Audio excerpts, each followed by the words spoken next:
მოგესალმებით. მაღალი საზოგადოებრივი ინტერესიდან გამომდინარე, სრულ საზოგადოებას ინფორმაცია მივაწოდოთ გიგა ავალიანის სისხლის სამართლის საქმეზე გამოძიების მიერ ამ ეტაპზე გამოვლენილი ახალი გარემოებების და ფაქტების შესახებ. საქართველოს შინაგან საქმეთა სამინისტროში საქართველოს პროკურატურის ზედამხედველობით მიმდინარე გამოძიების ფარგლებში ამ დროისთვის ჩატარებულია ასეულობით საგამოძიებო მოქმედება. გამოკითხულია 100-მდე მოწმე. დანიშნულია და მიღებულია სხვადასხვა სახის ექსპერტიზები, რის შედეგადაც დადგინდა, რომ 2025 წლის სექტემბერში ალექსანდრე გაბაშვილმა ნია იმნაძისგან შეიტყო, რომ მან მათემატიკაში მომზადება დაიწყო გიგა ავალიანთან, რომელიც მისივე გადმოცემით ზედმეტ ყურადღებას იჩენდა.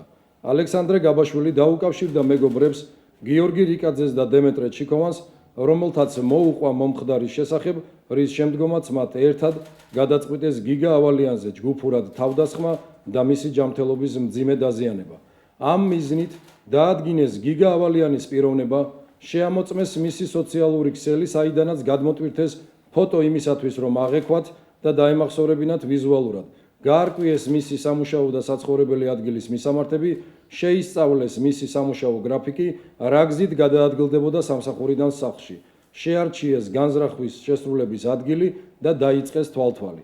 2025 წლის 29 სექტემბერს საღამოს საათებში ალექსანდრე გაბაშვილი, გიორგი რიკაძე და დემეტრე ჩიქოვანი ანგარიშწორების მიზნით მივიდნენ ქალაქ თბილისში ზღვის უბნის დასახლებაში მდებარე სასწავლო ცენტრთან, სადაც მოაწყვეს ჩასაფრება და შექმნილი ჰქონდათ ყველა პირობა იმისათვის, რომ გიგა ავალიანს თავს დასხმოდნენ და მიეყენებინათ ჯანმრთელობის მძიმე დაზიანება. დაახლოებით 20 საათიდან 22 საათამდე პერიოდში ელოდებოდნენ ცენტრიდან გიგა ავალიანის გამოსვლას, თუმცა იმ დღეს მათგან დამოუკიდებელი მიზეზების გამო განზრახვის სისრულეში მოყვანა ვერ შეძლეს.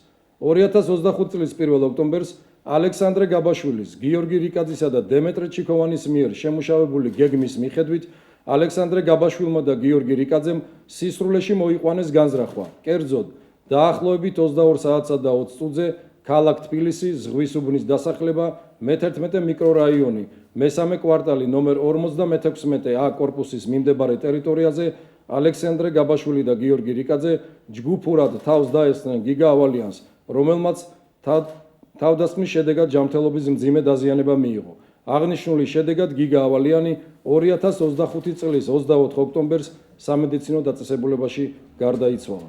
სისხლის სამართლის საქმეზე მიმდინარე გამოძიების ფარგლებში აღნიშნული პირების მონაწილეობით გამოვლინდა სხვა დანაშაულებრივი ფაქტები.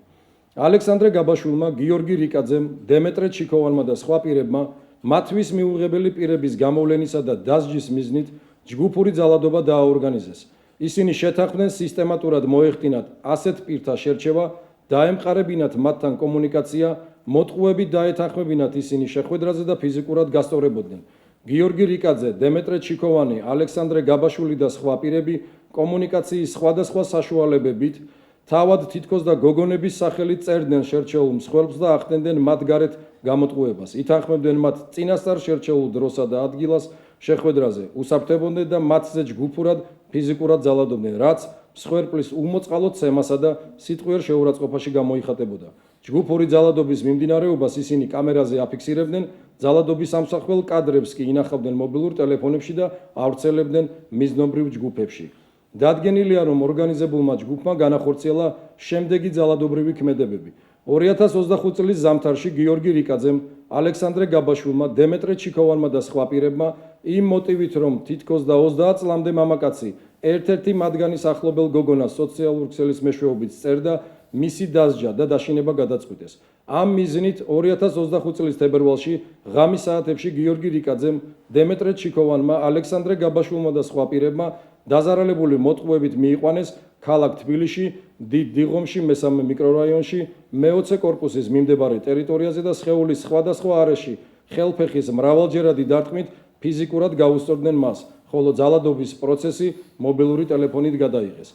ასევე 2025 წლის ზაფხულში ქალაქ თბილისში, დიდ დიღომში, მესამე მიკრორაიონში, 21 კორპუსის მიმდებარე ტერიტორიაზე გიორგი რიკაძე და ალექსანდრე გაბაშვილი სხვა პირებთან ერთად სხეულის სხვადასხვა არეში ხელფეხის მრავალჯერადი დარტყმით ფიზიკურად უმოწყალოდ გაუსწორდნენ წინასწარ შერჩეულ მსხვერპლს, ხოლო ძალადობის პროცესი ასევე მობილური ტელეფონით გადაიღეს.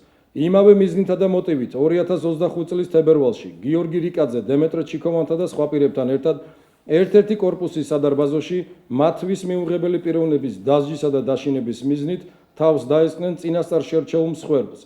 სხეულის სხვადასხვა არეში ხელფეხის მრავალჯერადი დარტყმით ფიზიკურად გაუსწორდნენ და სიტყვიერი შეურაცხყოფა მიაყენეს მას, ხოლო ძალადობის პროცესი მობილური ტელეფონით გადაიღეს.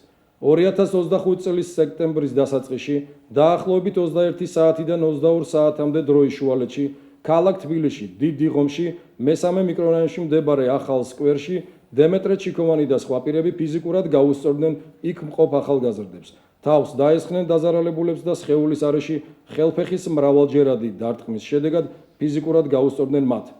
ალექსანდრე გაბაშვილს გიგა ავალიანის სისხლის სამართლის საქმეზე ბრალდება საქართველოს სისხლის სამართლის კოდექსის 117 მუხლის მეოთხე ნაწილით ჯანმრთელობის განზრახ მძიმე დაზიანება ჩადენილი ჯგუფურად, რამაც გამოიწვია სიცოცხლის მოსპობა და სხვა ძალადობრივი დანაშაულის ფაქტებზე 225 მუხლის პირველი და მეორე ნაწილით ჯგუფური მოქმედების ორგანიზება და მასში მონაწილეობა, რასაც თან ახლავს ძალადობა წარედგინა, რაც სასჯელის სახით და ზომად 14 წლამდე თავისუფლების აღკვეთას ითვალისწინებს.